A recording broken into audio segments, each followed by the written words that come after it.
LFC Daytrippers, brought to you by bookmakers.com.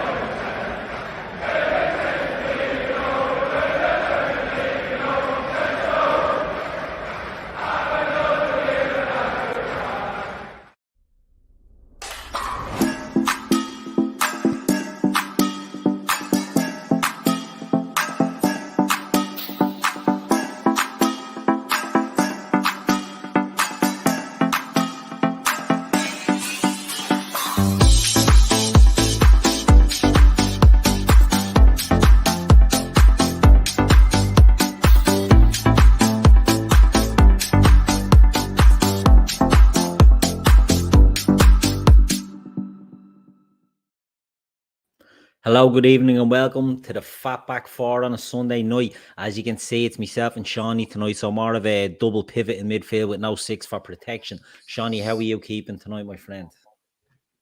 Good. A good weekend at Barclays as far as Liverpool are concerned. Yeah, it was a good Barclays, all right. It must be said. So, the lads would have covered the match, but we're going to go through it ourselves tonight. Gav and Emma are off swanning themselves over in Liverpool, and it's well for them. It's well for them. But we said we'd jump in, and especially with a great weekend at Barclays, we said we'll jump in tonight and we'll talk about the Reds, we'll talk about the match, we'll talk about everything that happened around it. Not everything, but a few of the bits that happened around it, and then we'll talk about how the other games went in the league over the weekend as well. So, anyone in the chat, throw in your comments if there's anything you want to bring up. We'll bring up as much as we can, and we will talk about them as we go. So, Seany, the teams came out yesterday, 2:00. Was it as you expected, or was there any surprises, or what did you think? Yeah, I think Jones getting injured probably changes something. I think had Jones been around, it's possible that he starts and one of Jota Agakpo come out, but that's hypothetical. So not surprised to see Klopp change, and it was nice to see Endo then being on the bench. It's a game against a bottom 10 side at home. We should be putting out a side that can do the damage there, but I didn't see it being this foregone conclusion because I actually really rate this Bournemouth manager. Yeah, I think I think he's massively slept on. He's done a great job of Vallecano. He's going to make them difficult to play against, and they've had a good window. They've quietly had a good summer window. They got Tyler Adams in today. They got the Scott lad in as well from Bristol. They've done some good business, Bournemouth, and they're sort of like an inoffensive club. I think everyone it's not that you have a soft spot for them. It's just you see what they're doing and how they're doing it. And I felt it would have been a difficult game yesterday, and the opening 15 proved that. Just like it was playing out as I thought it would, because I knew they would literally be pressing from the bell. Yeah, it's very true. I mean, I agree 100% with what you're saying there. Areola is going to be a good coach. It's something different. Not to slate the young English manager thing that's been, that's gone through Bournemouth recently. But I think this guy does have a bit about him, and I think it'll bring a different approach and a different level of performance I'd expect as well from Bournemouth. But yeah, right, they're not a bad side. They're going to be decent this year. There's a lot more shite in the league than them, let's be honest. But the lineup comes out, and I suppose there's not really too much we can do. As you say, Curtis Jones is picking up that knock. It's an ankle injury, isn't it? Yeah, he's expected to be back in the fold this week, full training. As well, Keith, we didn't touch on it. It was good to see Bajcetic. Well, that's what I was just about to say. Yeah, Bajcetic and Endo on the bench gave you that sort of not safety blanket, but you're at home against Bournemouth. You expect to win, even though we agree it's not going to be the slaughterhouse that's expected. But to see those two on the bench, it does give you a little bit of hope that Bajcetic will be close to a first team return. Well, he is close to a first team return, but actually in the 11. And then to see Endo on the bench after one training session, You know, he's not there that long. He's got one training session with the lads. It's been a bit of a whirlwind getting him in. But you see him on the bench, you expect, if you're being honest, you're probably thinking, look, we get a good lead up here and get him on for a few minutes experience, and what a way to be entered into the fray. But it doesn't really go like that. The game kicks off, Seany, and it's a bit shy, isn't it, at the start? Yeah, it's a helter-skelter first 15. It was sort of like a throwback to last season at times when we were finding ways to go behind in games.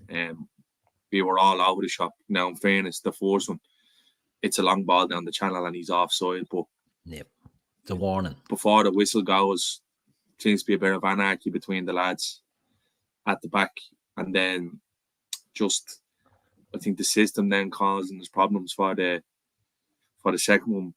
Alisson goes short of Virgil, and Virgil plays one into the middle to Trent, and he gets swarmed. And look, they do well. They capitalise, and I thought that lad Semenyo was their best player by a mile yesterday. I thought he was really good. He had a good game, and they take the goal well. But if I'm being deadly honest, Keith, for somewhere we're obviously at home against Bournemouth. I felt like we were always going to win. I didn't panic when we went 1-0 down, and that the most impressive part of the performance as me was that we never panicked.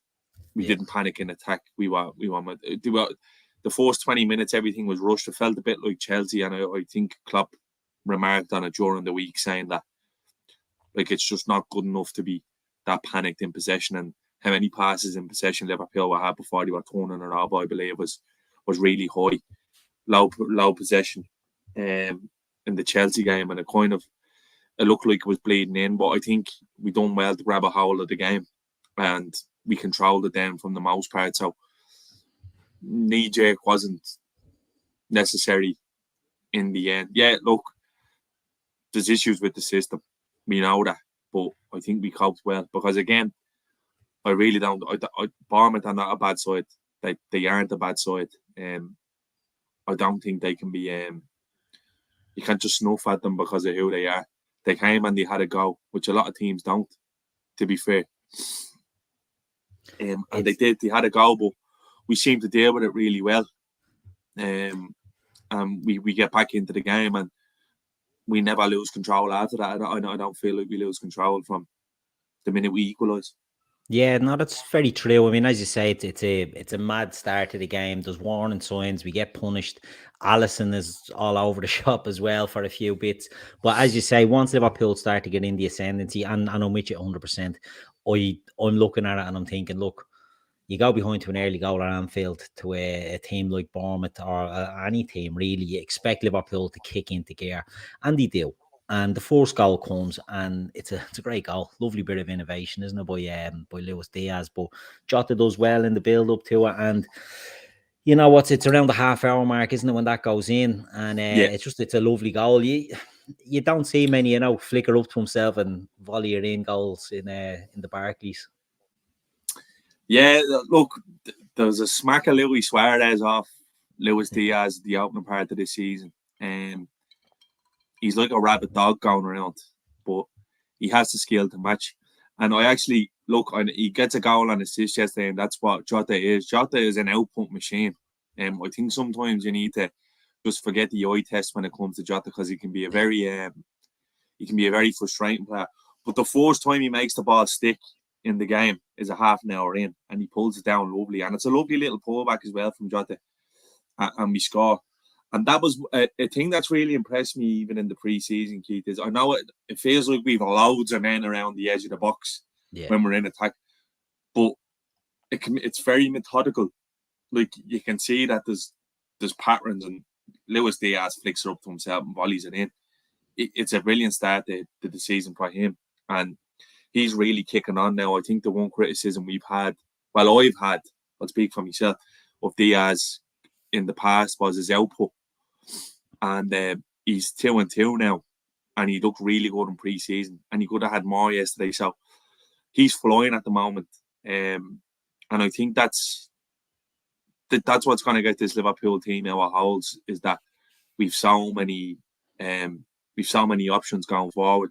I know I see a few people in the chat there talking about Núñez going mad because he only got 4 minutes. I'm delighted that way. That you need that there. There's fire lighting underneath all of these players now, and Nunes just needs to know when he gets in there, he's going to have to take his chance. And I don't think he'd be long mind to take his chance. And obviously, the way the game played out, he probably would have gotten far more than 4 or 5 minutes of Mac Allister's not sent off. But we look really, really good going forward, Keith. Even without the thing that's most noticeable to me is that this isn't an attack that's relying on Trent and Robbo bombing forward and creating loads of chances.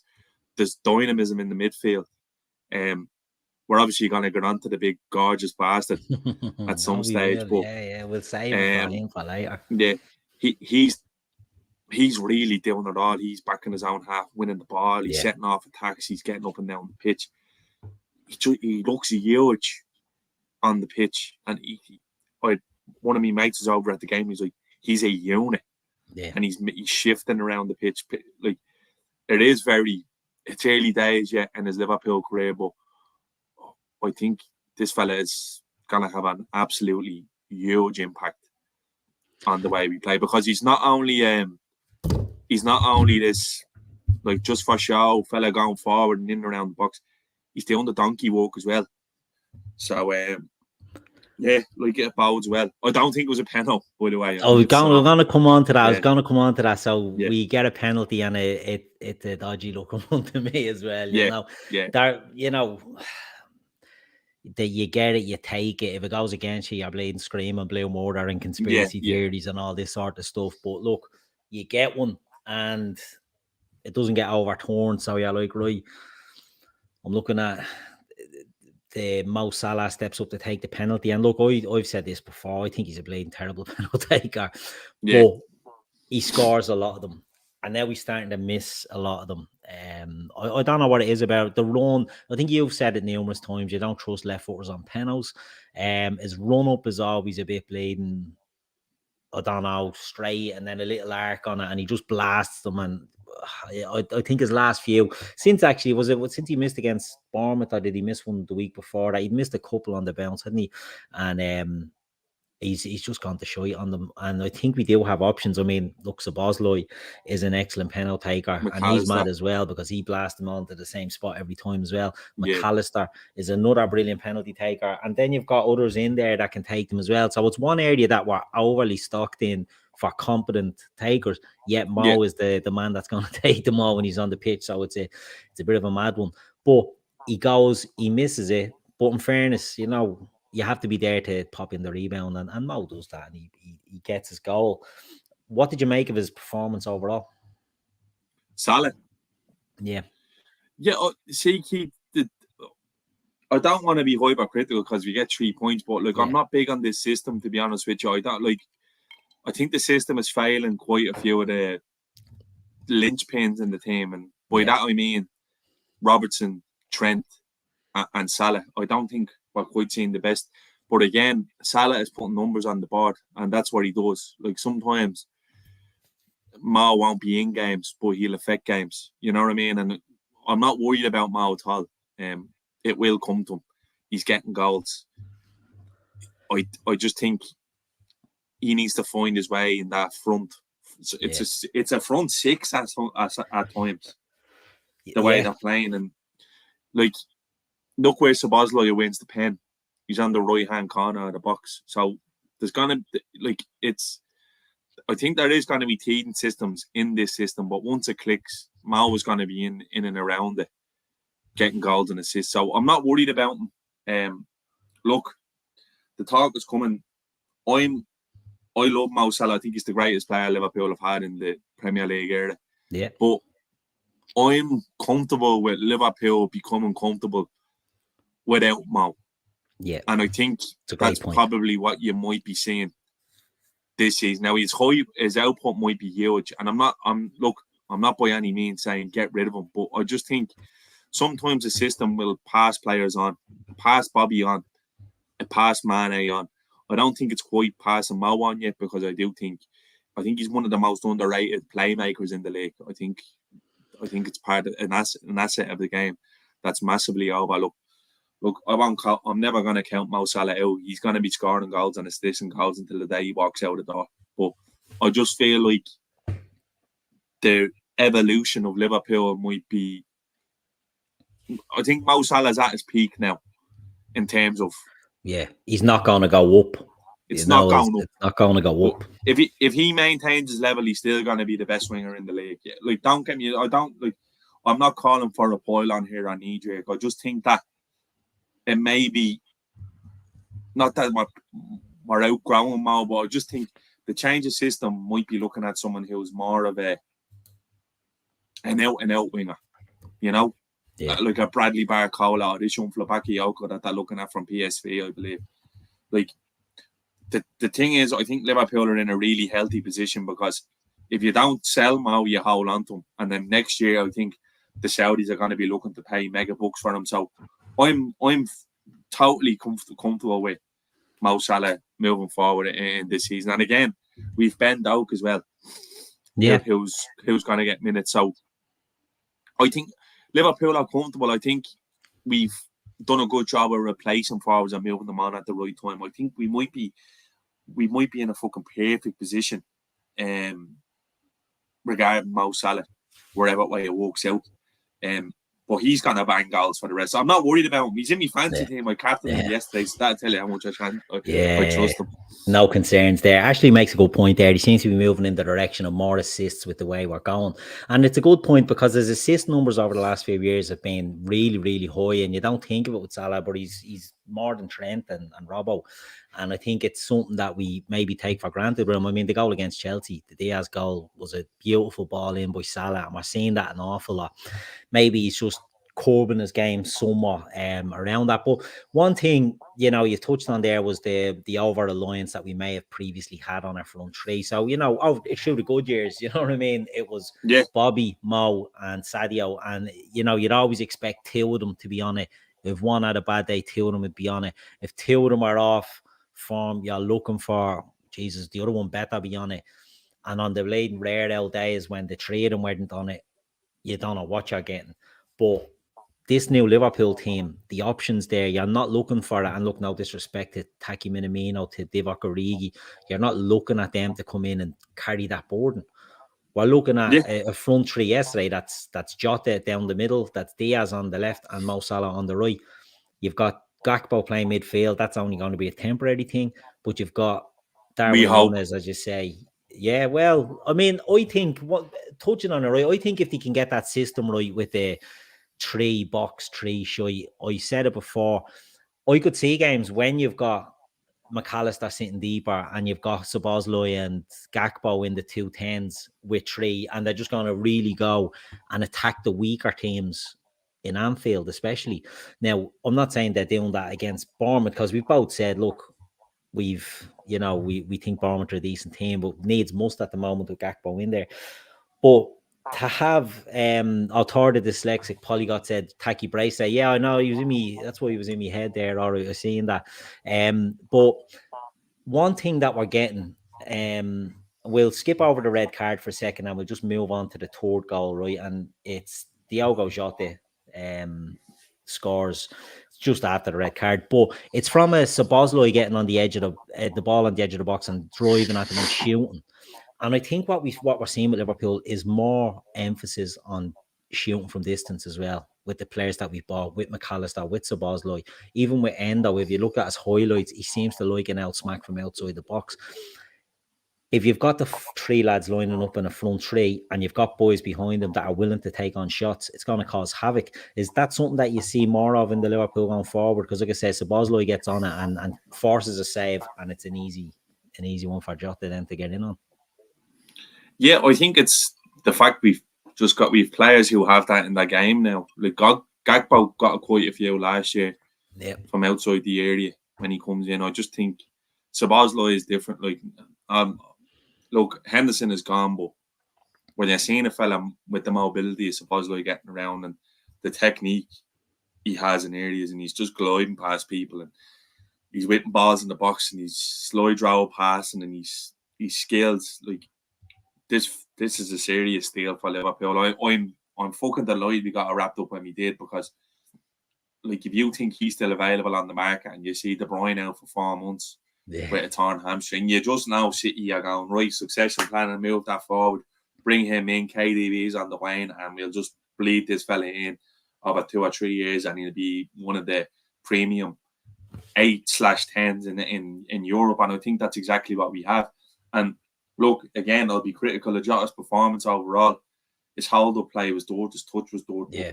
Jota doing what he does best, just sniffing out. Like, he's unbelievable. He's a goal hanger. That's what we used to call him in school, a hatcher who just hangs around the box. And he sweeps it up. And we'll have to talk about the context of the goal as well, Keith, because it comes only 5 minutes after we get down to 10 men. So that game was kind of in the balance until then. And again, like that, it's the most impressive thing to me was yesterday. I know you're only beating Bournemouth at home, but I never felt like we were out of control of the game after we got down to 10 men. I think the game was managed brilliantly. And we were excellent, weren't we, when we went down to 10? Yeah, the game management was brilliant, which is something that I'd probably be critical of Liverpool for the last couple of years, where sometimes I think we panicked and we haven't even glossed over it. Like, I think the last 2 games, Van Dijk and Konate have been absolutely fucking brilliant. Van Dijk looking like back to his imperious best, and I'd say that with confidence because the aura is kind of back, and it's not sort of him being a reactive defender. He's proactive and front-footed again, and he looks to have the yard back, and he nearly gets on the score sheet, and that hunger is there again, and Konate is Konate. So I just think we will grow in confidence. Obviously, next Sunday is a big test, but we just need... We could probably just do what Endo being in the start next Sunday, because he does well when he comes on. He does everything he has to. And I thought Klopp's comments that he made the other day were brilliant. He said, we just need this fella to win a few balls and play at A to B. And I think that's all we need, because it was the old Shankly adage where he says, in football, you only need one piano player and another 10 fellas to carry it. We've loads of piano players. We've loads of technically gifted fellas who can create chances out of nothing. We just need the workhorses in now. So I've made a promise to myself, not to anyone else, that I'm not going to get into refereeing and officiating in the Premier League this year, because, and it's not a Liverpool thing, I just think they're just shy in general. And across the board. Yeah, I just think any minute spent going on about them is a minute wasted. Look, it's fucking never a red card in a month of Sundays. There's 6 or 7 previous challenges since that game. Yeah. And there was no other red cards. If I was Liverpool, I'd probably be going to the PGMOL with that as evidence, saying, like, where's your consistency here? I think Mac Allister is unlucky. It's a 50-50 ball has to be there to win. The studs aren't up. I don't think it's a red. You look at some of the reaction of the Bournemouth players. I don't think it's a red. I think the Bournemouth manager made a good point saying it's probably an orange card. Probably get behind that. But Ryan Christie doesn't help with his reaction, I think. I think he goes down like... Yeah, but it's being clever, isn't it? I think it's a natural thing now, isn't it? Like, you get hit, you go down. He's getting criticism. I don't expect that from these refs anymore. I'll be surprised when they're competent and they get it together. But again, that happens on, I think it's the hour mark, 58-minute mark, and we managed the game absolutely brilliantly. That would be my biggest takeaway, is that, I mean, Alisson has to make a few saves, but that's what Alisson does. But again, like, an impressive performance, genuinely, considering how badly we started the first 15, it looked like it could be one of them days where you get caught in the hot and bean at Anfield. But no, it was a very, very professional performance. That's one of them performances. If you're November, December, and you're in and around the title race, you're like, that's league winning football. Bookmark that one. Yeah, it's one of them ones where it could kind of go, and it's hard to know what way Liverpool are going to go. I think we're going to dip back in the market and strengthen again. I think if we do, we'll bang in with a chance, because I looked at City's bench yesterday and you're kind of going, they're thin on the top, they are skating around, and you've De Bruyne out now for 4 months. I don't know whether De Bruyne will ever be the same player coming back. It just reminds me of Gerrard when he was at that age and the snap was kind of gone. He was influential, but the snap was kind of gone out of his game. So I think Arsenal have a massive opportunity now, because they're in a really strong position. But I just think that if we can get the requisite business done now in the next 10 days, I think we're banging with a chance. I genuinely do, because again, I think big players who let us down last year look like that back at their levels. And I think if we can just reinforce the squad with what's needed, we'll be tough to beat. Look, Badgetic and Thiago probably going to be in the squad as well for next Sunday. So green shoots everywhere. Green shoots everywhere. I even felt like last 10 minutes of the game last week against Chelsea, they were probably there for the taking, but we didn't take our chances. But like I said, if you offer me 10 draws at Stamford Bridge away from home for the next 10 seasons, sign me up. So it's a good start. We're off the mark, and we've a tough game next Sunday. But I want to get back into the territory again of fucking people not wanting to play Liverpool. And I think we're a half an hour in now, and we could probably talk about Spozley for the next half. Well, yeah. Well, before we get on to him, you did touch on Endo coming in there, and one of the things that I like about Endo, I've seen a lot of people criticising him because he's not quick. He's brilliant at reading the tackles, and he done it yesterday. Oh, sorry, on Saturday. Yeah, yesterday.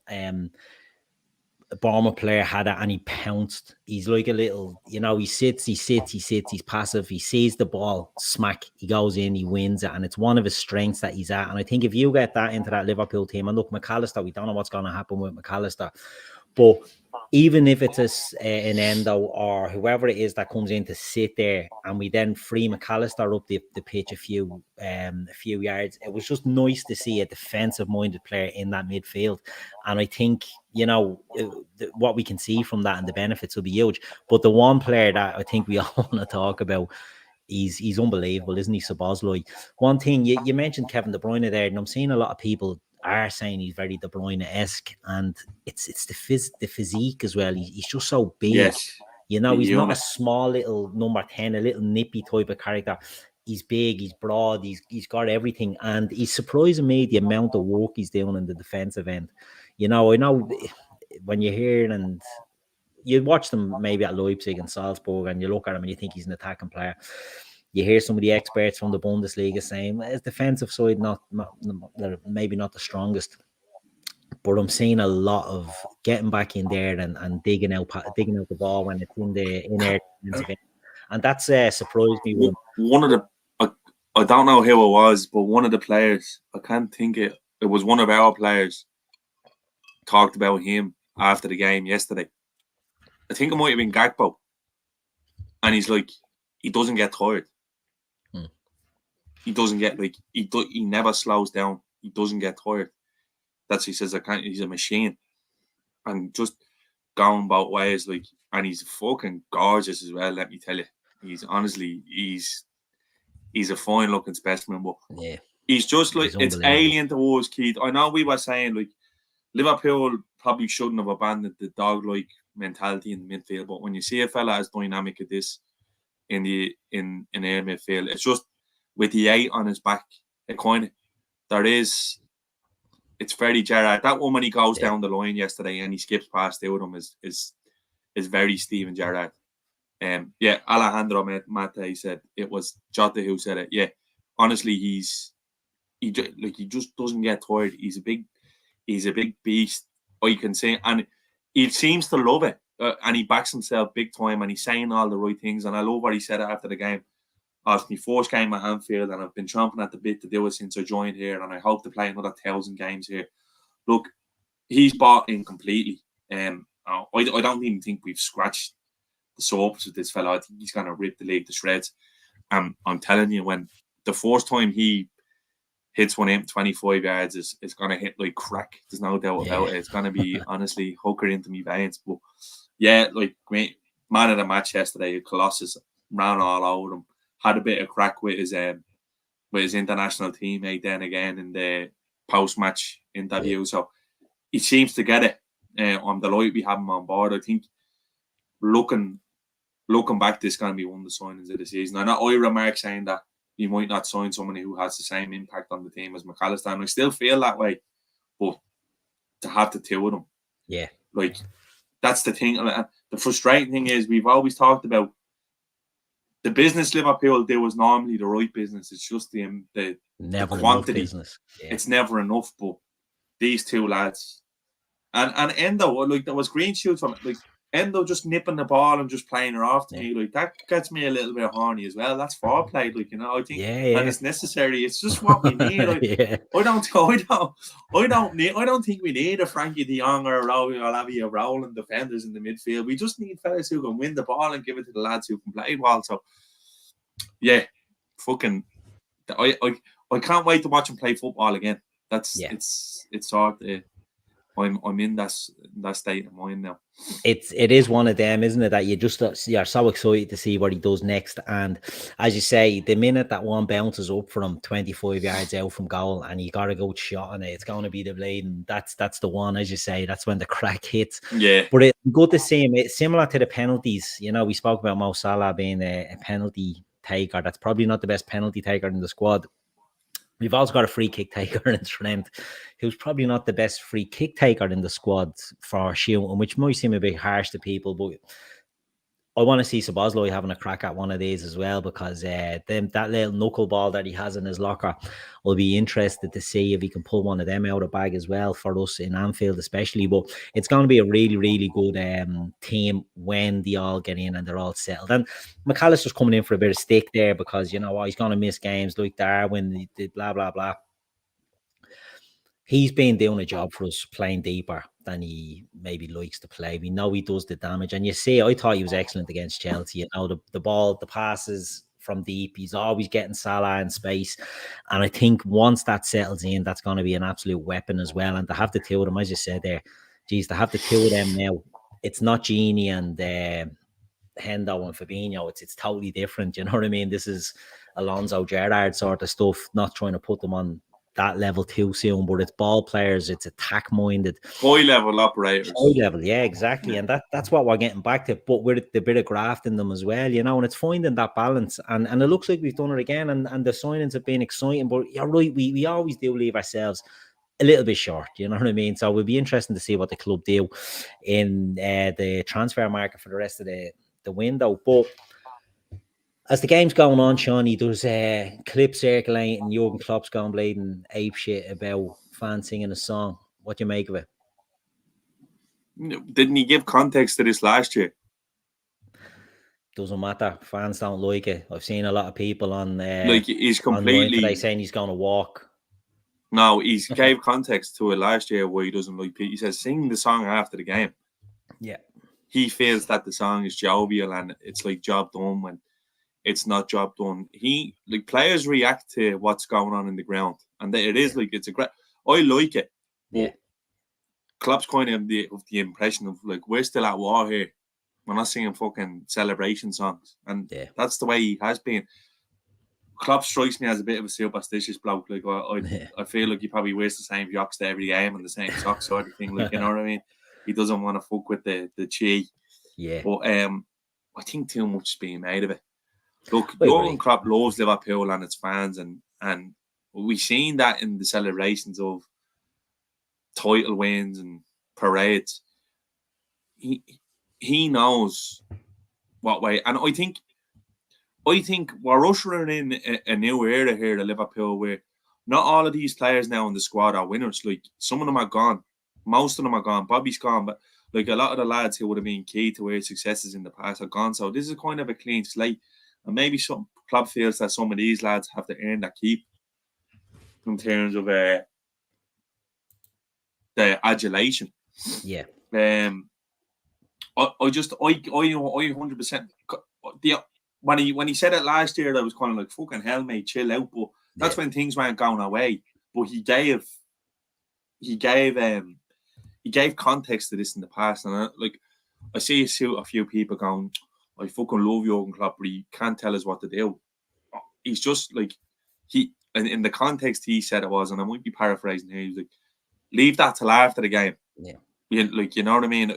Like sometimes it's not. He probably feels it's not conducive to the match situation when you're 3-1 up with 10 men, because like most of us have been to Anfield. Like, had we conceded with 10 minutes to go there yesterday, Anfield would have become a bleeding powder cake. Yeah, wouldn't have been singing songs at that stage. No, and I think that's deadly silent. Yeah, I think that's the way I think that's the way he looks at it.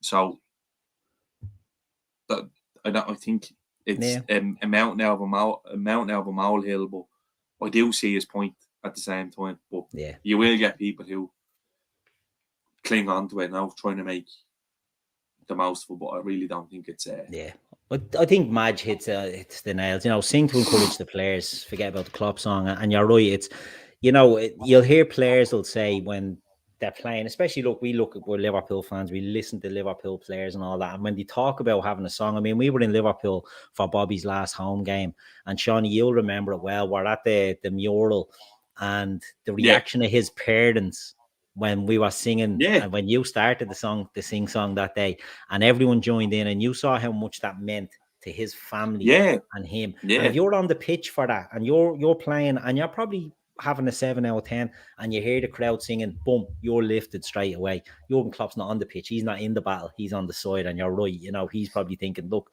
don't sing about me, sing about them. Yeah, and I think that's probably how he feels about it.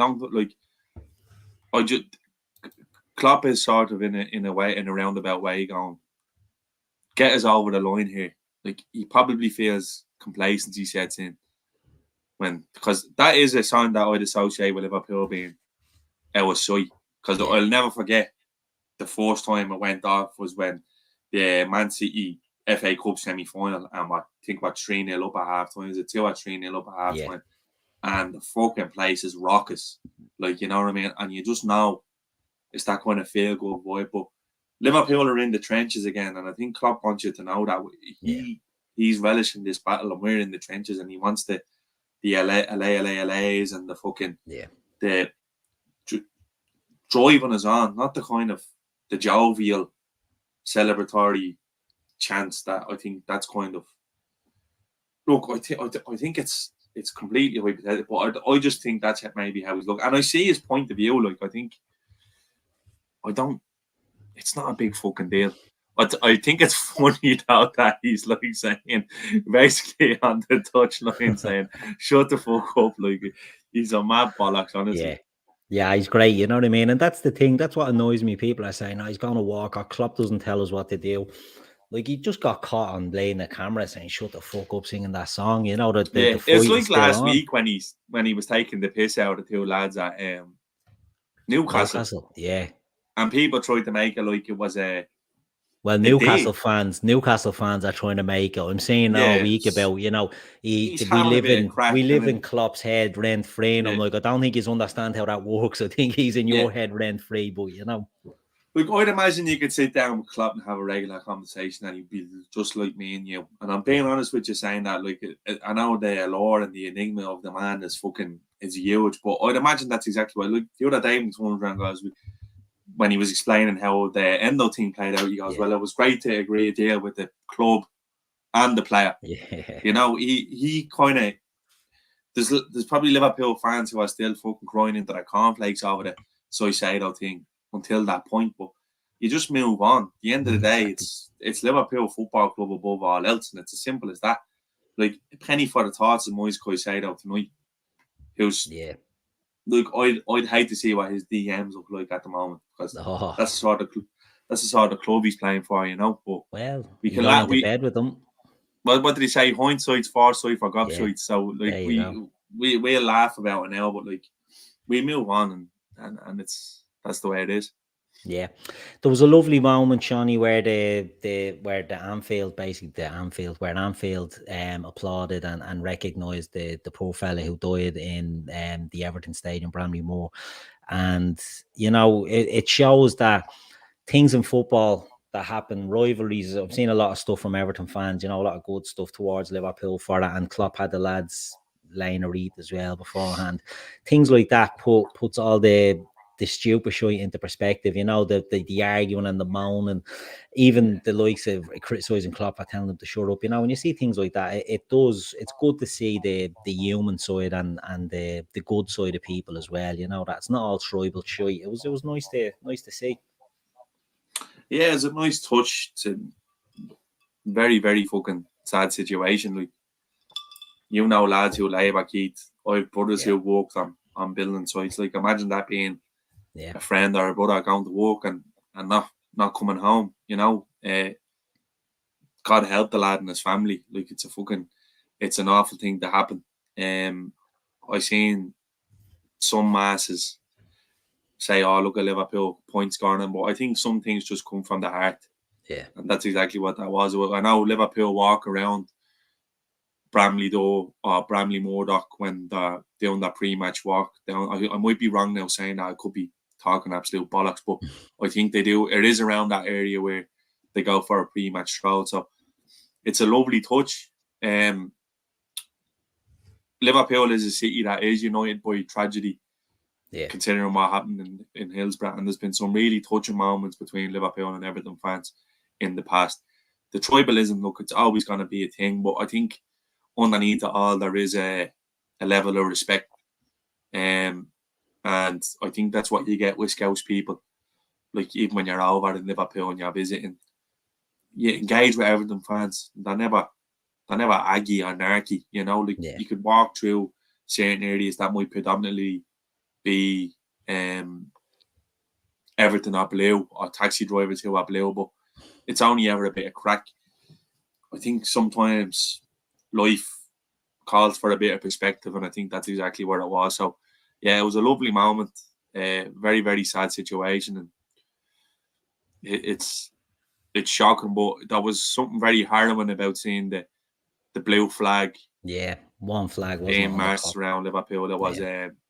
It was a lovely touch, but at the same time, so fucking sad, because like that's no age to go, like, you know what I mean, in those situations. So thoughts about Michael Jones and his family, and may he rest in peace. Yeah, well said, well said. We won't say any more about that. So the game finishes, Shawnee. It's 3-1. We touched on it. We were excellent when we went down to 10 men. We see out the game brilliantly. We move on, and you're seeing a lot of stuff. People are critical and all that because the game started. I think people are scared, you know what I mean? You start off a game slow and sloppy, and they'll put it down. I've seen people saying, terrible by Liverpool. And I'm like, I don't know. Terrible start. Got back into it. Finished it well, especially down to 10 men. Loads of positives to take from it, and you just move on. And we go to look at the next fixtures, and you know, we're getting players back. You touched on it. We're getting Thiago back. We'll get Curtis Jones, should be back soon. It's not looking too bad, but we do need to get maybe another one in the door. But we're seeing the shoots of a decent season, I think, developing here, haven't we? Yeah, like, look, there's going to be knee-jerk. Look, don't get me wrong. There's still work to do on and off the pitch and with this system in terms of personnel and setup. But I think we'll get it right. Chelsea away is a tough game. Bournemouth at home it should be a banker, and it turned out it was in the end. We 4 points in the board after them 2 games. I don't think anyone would have been kind of too upset with that. I think it's a big test on Sunday. Newcastle have looked really good. They competed until 95, until the last whistle last night against City. They were very impressive at times, but they can be got at. They can be got at. We do have players that can damage and exploit them. They were banging for them when we went there last year and we turned them over. We have a decent record as well at St. James's. So it's going to be a tough game, but look, I think Liverpool can do what's needed in the next 10 days in terms of getting bodies in, and I think it sets us up for a really good season. But that's with the requisite business being done. It's unfair on players like Endo to be come in and just expected to solve all of our problems. Like we spoke about the other night, I think you can kind of give a verdict on how you feel about that signing on the 4th of September when the rest of the business is done. So, look, I was happy with the performance yesterday. I'm looking forward to the game on next Sunday. I think we can hold them. I think Newcastle are a serious outfit now. But like, I think a lot of people had them dropping down the table. Now, it might happen when the European football comes around, but they've done really good business. I'm not a big fan of Eddie Howe, but he seems to be getting it done. They caused City problems there last night. That looked like a team who was ready to compete with City last night in terms of going man to man for 90 minutes. Like, City had to be on it. Like, they didn't just cruise to a win. So Sunday's going to be difficult. but I think we can get something from it. And again, I'm being deadly honest with you. Give me a point now and I'll take it. Yeah, that's what I was going to say. If you look at the next couple of games, so we've got Newcastle away, we've Villa at home. From them 2 games, would you be happy with 4 points from that? I think 4 points probably par for the course going into the international break from them fixtures. And you're looking at it going Chelsea away and Newcastle away out away. And we've a chance then to go on a run. I think if you go and get a result against Newcastle, a result against Newcastle will probably make people go, oh, hold on. Yeah. Like maybe Liverpool are ready to go, because what you're already seeing, like the stuff creeping in with other sides, like United. Fans are starting to turn there in a little bit already on Ten Hag, like, and that's not me making that up. It is genuinely people starting to question what he's doing, because some of the decisions are questionable. But you look at United against Wolves and you're thinking, fucking hell, they could have got caught there. They're lucky to get away with a last minute penalty, and you're thinking, oh, do you know what? Wolves might be a decent outfit, and then they go and get hopped off by Brighton at home. Yeah. The next week, who are again a good side, but like it makes you think. And I was looking at the United game there yesterday, going, I don't know their style of play. Yeah, I think they're terrible. They're still brutal, don't they? They're still very much a counter-attacking team where they're looking to outplay you with a moment of magic from one of their big players. You have lads who don't want to move, who are on big wages. Like, you have the off the field stuff that's going on with United as well. Like, it's heavy stuff going on there, United. So I think, like, there's a massive. I don't know. It depends what way you look at it. For me, just getting back into fucking Champions League should be the primary target. We see where we lie. Sunday will be in a chance for us to go out and lay down a marker in terms of having new bodies in the door and affecting the game. Mac Allister will be a miss. I don't know what's going on. I don't know whether they're going to appeal it. I think they should. Yeah. I genuinely think they should. I don't know is it a 3-match ban? Well, I suppose it's 3-match ban for violent conduct, and a studs up challenge probably does come under a violent conduct. But you said something earlier. There's been about 6 or 7 incidents this weekend alone that were actually worse, and there was nothing, or there was yellow cards, or there was no foul given. So there could be a situation, or there could be an argument to appeal it. Is the frivolous appeal thing still there, that if you appeal and they don't, they give you an extra one? I think that got done away with, bleeding, impinging on people's human rights and all that is, for fuck's sake, he'd be gone for months. But I think there's Manchester United. We'll just stay on them for a second, because I want to talk about some of the other rivals. You touched on them there, that there's no cohesion and there's no plan there. And when you look at the money they've spent on players, and I'm not trying to say, oh, Liverpool don't need to spend, because look what United done. But you look, they pipped us, for example, to Mason Mount. He decided to choose Manchester United because I think he's a United fan, isn't he, or something like that. And that's what he wanted to do. I don't know where he's going to play for them. I can't see where he fits in with the players they have at the moment and how they're going to shoehorn him in. And it just looks like a bit of a mad one. Their fans are starting to turn already, saying we need to get a player who can play in there with Casemiro and Bruno. So where are they putting Mason Mount? You've got Anthony for 90 million. I'll say it now, he's a stock in a shite, and I don't think he's going to come good at all, because I cannot see anything in his game that will make me think he's going to explode and go to the next level. You look at the keeper. We saw him against Wolves. Right, he's brilliant with the ball. That's fair enough. His passing. Onana is just Pickford. Yeah, exactly. He's like Pickford. People forget Pickford's passing was excellent when he first broke through. Yeah. Well, went to Everton as well.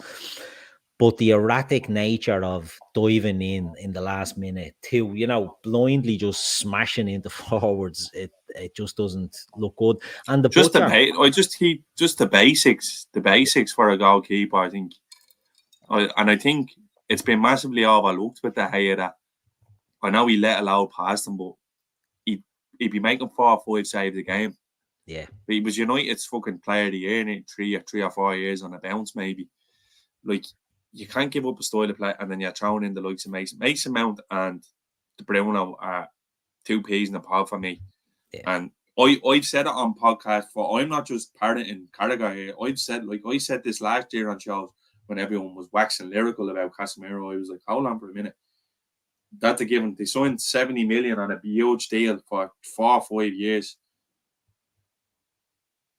I'm thinking to myself, what the fuck, like, his legs are about to go any minute, and he's looking every bit of that. You need someone in there beside him, like, you know what I mean? So, look, United have, again, after spending 200 odd million in a window, more questions and answers. We've seen Chelsea today. Yeah, nice segue. We'll move on to them. Yeah, mad. Like, just mad. Like, billion pound squad, and I'm like, oh, who's missing? Who's injured here? Yeah. In Kunku, obviously, yeah, but I'm like, this Modric fella doesn't look the cousin of a fucking 100 million footballer. No. Like, you know, Enzo Fernandez is brilliant against Liverpool last week. Stunk the gaff out today. Got ran all over by Souček. Like, you know, Caicedo, come on, look like me after 12 points of Guinness trying to play 5 so I don't tell it. He was all over the fucking place. So, I don't know, like, the Premier League is mad. The money that's being spent, and I'd argue that it's getting worse every year. Yeah. It's getting worse every year.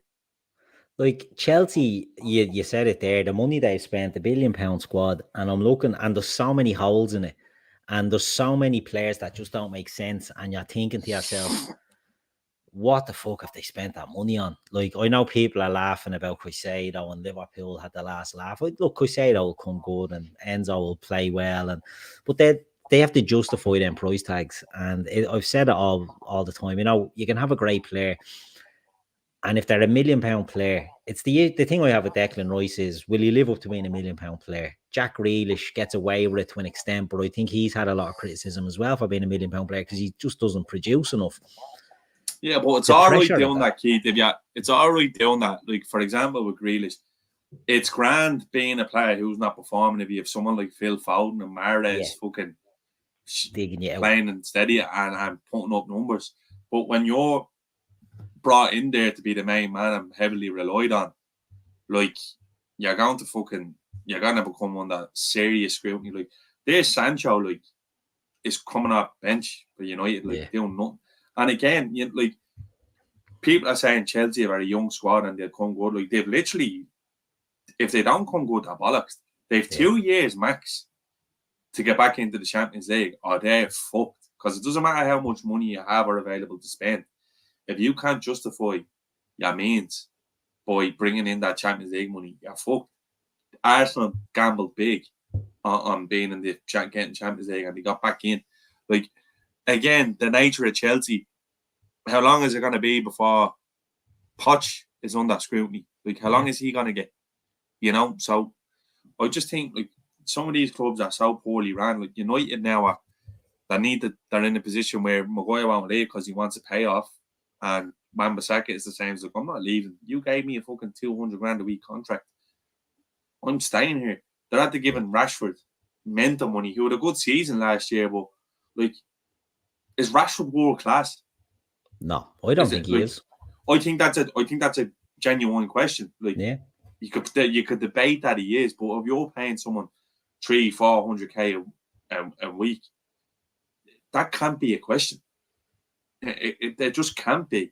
It has to be. He's world class, and that's why he's getting.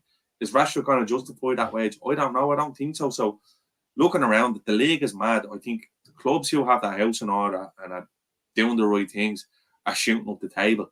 And lads throwing in chat, Brighton fucking look every bit as good as the rest, because that their scouting has been spot on, and the way they've operated in the last 3 or 4 years has been impeccable. And they're being linked with some really good young players from the continent, from South America, again.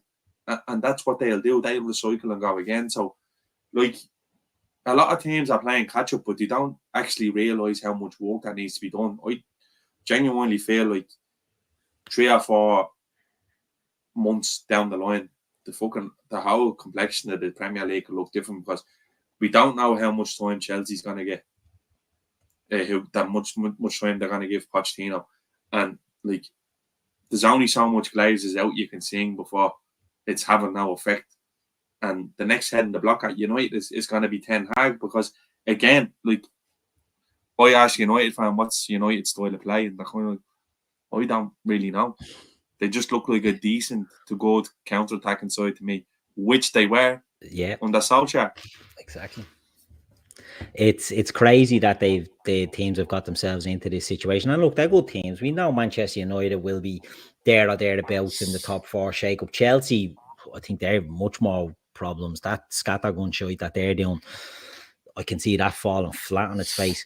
But we spoke about Liverpool's upcoming fixtures, and I think Villa are the team that, you know, they could be a dangerous outfit when we're playing them, because we were at, touched on it there, we were at the Anfield game against them last season, and Unai Emery is a good coach, and you know, he'll have them set up right. They were brutal. Well, they weren't brutal against Newcastle. They were just on the end of a hiding there and actually didn't play that bad. But you see clubs like that next tier, you've got your, we won't include Newcastle in this, but you've got your Villas, you've got your Brightons.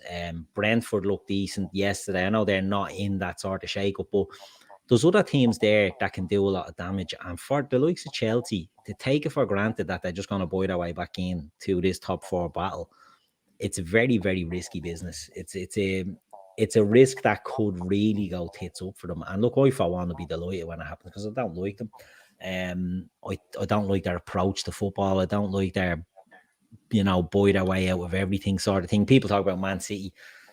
This is worse, you know what I mean? This is just £1 billion a blade and three windows or 2 years or whatever it is. City's been an operation that's spanned all over the globe. Like, you know, it's a sports watching exercise, and you see that them, like, I'm not gonna get into it, but that's what it is. So it's taken them time. Like, you know what I mean? They're 12 years in there now, and they only managed to get their hand on the Champions League last year. Whereas I think Todd Bowley is playing soccer, boy, with US money and a US ideology, which they're probably trying to bring to the table in the Premier League, but it's not quite there yet. Like, I people saying he's just going over the board here looking for the quick success, but like, fucking no club is too big to be in that serious. But I look at Barcelona, like, you know, like, if it can happen to them, it can happen to anyone. And I think it's gone that way with Chelsea. Like, fucking, I don't think hoovering up overpaying for top talents all over the world is a solution when you need them all to gel at once, and you're going through managers like hot dinners. Like, who's after Poch? Who's next? They might fucking throw money at the Zerbi, but the Zerbi seems like a sensible bloke. I couldn't see him going near it. No. So it's hard to know. Like, Chelsea are running a serious tightrope with their approach. City can get away with it, but you need to remember, City only kind of went 50-60 for the player for a long time, and then they splashed on. It's only the last couple of years, isn't it, that they've started pushing it to that? They kind of, but they were thrown in the, like, Chelsea had 300 million players in the team at one stage today, and they look no better for it.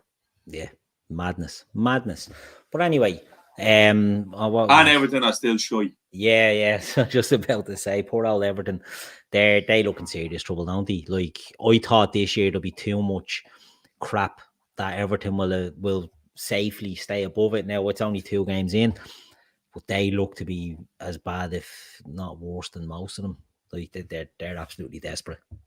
Yeah, and the scary thing with Everton is they don't even seem to try to be doing the smart little deals that might catapult them up to 14th or 15th. They're not even getting that right. They haven't really went in. Did you get that lad from Sporting, who I believe is Dort? The 18-year-old. Yeah, I believe he's terrible. I think he is there, but I wouldn't hold up. And it's not fair on him either, you know, to be pinning the hopes on him. That's probably harsh from me, but like, no, I've seen it being said, you know, throw the Unfiltered in, and you're like, well, I don't know. Yeah, I think Deutsch is about as good as they can get at the moment, because I do think he's a good manager. Like, I seen a tweet today. Now, when I say I seen a tweet, it could have been a fucking Liverpool fan taking the piss. But like, an Everton fan, I'll say, with parentheses saying, why don't we just go and get the Zeri from Brighton and buy Matoma and Ferguson? And it's like, how long? Wow. No, like, that's not working. that's not like you need to kind of know your role sort of thing. But and then I seen the quote from Tarkovsky, and I was like, that can't be real. So I clicked into the thread, and someone put the actual interview in, and I was going, what the fuck? This is one of the senior players. And did you hear what he said? What did he say? He was like, we were fairly positive after the game against Fulham because we big chances and we didn't take them, and that's what happens in the Premier League. We got beaten 1-0, so we were kind of thinking to ourselves, we'll kick on. But he turns around then and says, look, Villa got battered 5-1 last week and came out and beat us 4-0 today. That could be yours next week. And I just thinking now that this is the on-field leadership. You know, this is the mentality that's seeped in there, and they can change the manager and they can bring in players. And you know, Ashley Young, someone mentioned in there, you know, Ashley Young's about 38 and he's going in and playing left back for them. And your man just looks a bleeding shell of a player now. Michael Keane, he's a disaster. They need him out of the team as quickly as they can, but I don't see how they can do it. Deutsch is a good manager. Burnley were a good team under him. No one liked playing him, but he hasn't been able to implement that style at all at Everton, and they just look bleeding limp as usual. And then you've got Calvert-Lewin goes off for an injury, and I've seen his old man going mad on social media as well about that. You know, the abuse that he gets and from his own fans, and it's looked bad as well. He got his jaw smashed today, his cheekbone looked like a bad one. Yeah, it's just can't catch a break, you know. But well, the right type of break, fucking just one of them innocuous ones, like. But again, like, just it sums up everything. Yeah, like, and it's been a bad week for them, on and off the pitch, like for different reasons, like which we touched on earlier, but. I don't know. Like everything, I just literally banking on being the 17th best team in the league again this year, because the last 2 years it was literally the case where there's been 3 teams who are just worse than us, and by worse I mean marginal, and it could be the same again. I think that's what they're banking on. I genuinely do think that's what they're banking on. Villa were like that a few years ago, weren't they? Before they got relegated, they were skirting down around the 17th mark, and then eventually they went. And you can just see the same thing happening with Everton, because they just don't look to have enough in there to get them out. But look, time will tell, I suppose. Yeah. But yeah, good weekend for Liverpool in the sense that Everton lose, Chelsea lose, Manchester United lose, we win, and we move on, and you take the positivity, like you said, from the Liverpool game itself. They managed it well. We got out of there a good 3 points at home, and we move on. So we're expecting, as we touched on there, 4 points we'd be happy with from the next 2 games. If we take 6, we're flying. Someone just sent me a link there with Simon Jones put up about saying that Liverpool have held productive talks with Munich and Palace regarding the core and Gravenberch. So let's see, there might be movement on them in the next week. Like, Gravenberch is fine for me once he's coming in with it as an A rather than the save. Yeah, but with the core, I think it makes sense. He's under 21, doesn't have to be registered, but we'll see what way it plays out. It's gonna be. I think Liverpool will be busy. I think Liverpool will be busy in the next 10 days. Going off what Klopp said the other day in the press conference, there's still time, and we'll see what we can do. I don't not that there's less pressure on us. I still think that the bodies need to be done, but let's see. The Endo thing, I think, takes that sort of smell of desperation off us. You know, that we'll be maybe getting rolled over a barrel, in the sense that we can say, look, we have a 6. This is the fella we like. We want your lad as well. But, you know, if you don't have that sort of safety blanket in the negotiations, you're getting absolutely bleeding rolled all over the shop to pay what you have to get. So I think, look, Keith, I think the stage of the window it's at now, we're going to pay. Look, again, it feels like it was 3 weeks ago, but we got caught with our arses out the window. So I say that clubs now, if we were playing paupers up until then, they know that we have the money. So I think that might have to be a little bit of swallowing pride on either end. Like, for example, I know people are saying Palace are going to command the mad fee. Look, your man Parrish is a clever lad. He knows himself. The core, I think, could go one way. if the core could go on and have a belt that season for Palace this year, he's not going for more than 70 next year anyway because of his contract.